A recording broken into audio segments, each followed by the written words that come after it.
I believe that this man will surprise us in a positive way, and I hope so, because I am a patriot. He will try. I hope he will try. From experience, I don't promise myself anything, so we'll see what happens. Election promises. Polish people have long been skeptical about their fulfillment, but there is a glimmer of hope. After the swearing-in ceremony, Tak mi dopomóż Bóg. and with that help, it was time to roll up sleeves and get to work. Projekt o centralnym porcie komunikacyjnym. The day after his inauguration, Polish President Karol Nawrocki signed a legislative initiative to build the Central Transportation Port. It provides for its construction in its original version. Because Poland must be the commercial and transportation hub of Europe. The government says it's a great success because Łomża will have a railway line to Warsaw, but it will take 2.5 hours to get to Warsaw on this railway line, while the Central Transportation Port was supposed to provide a line that would make it possible to travel to Warsaw in less than an hour. This is the most important promise, the Central Transportation Port.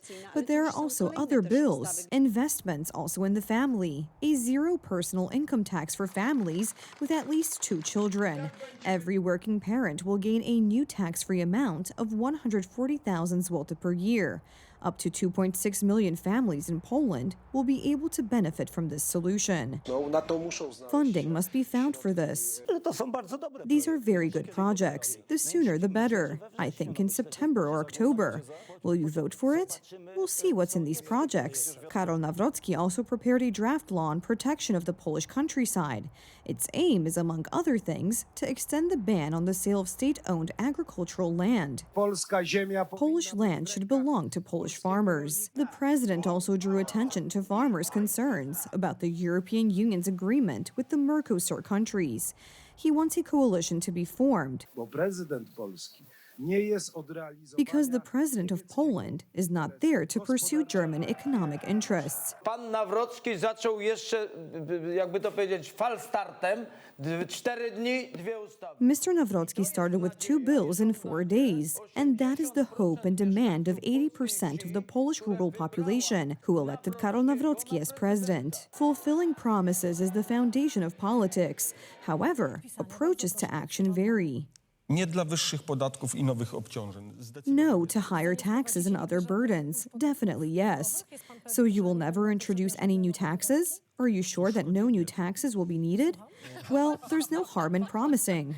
That is why the president also announced that he would help the government implement 100 specific measures. These include, among other things, increasing the tax-free allowance.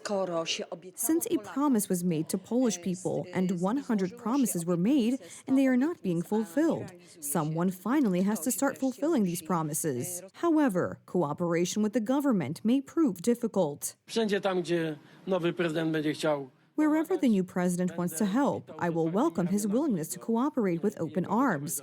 Wherever he wants to interfere, he will see what the constitutional rule is.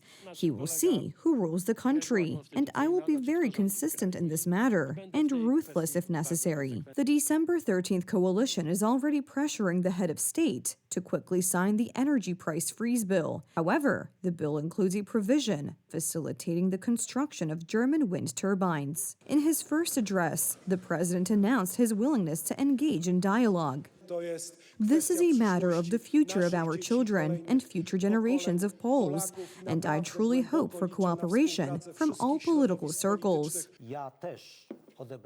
I also interpreted President Karol Nawrocki's address as a call for dialogue. Poland needs unity. That is why the president also announced work on a new constitution.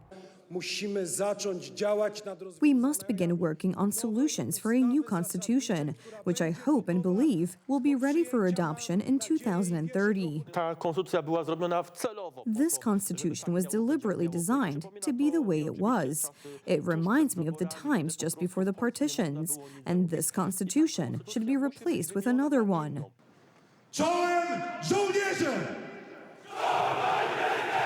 The army is also to be modernized because Poland's security is an absolute priority. Szukamy We are looking for areas, especially those related to security, where we can find common ground. Security issues and the importance of this topic must be emphasized. It cannot be a part of a political dispute.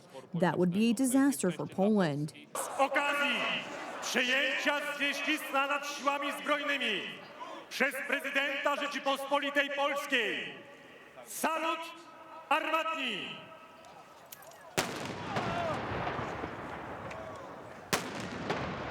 The plans outlined by the president are ambitious. Zrobię wszystko, aby w As najbliższych president of Poland, I will do everything in my power to build a Polish army of at least 300,000 soldiers in the coming years, the strongest army of the North Atlantic Alliance in Europe. It is also important to maintain alliances. On September 3rd, Polish President Karol Nawrocki will attend an official working meeting with U.S. President Donald Trump.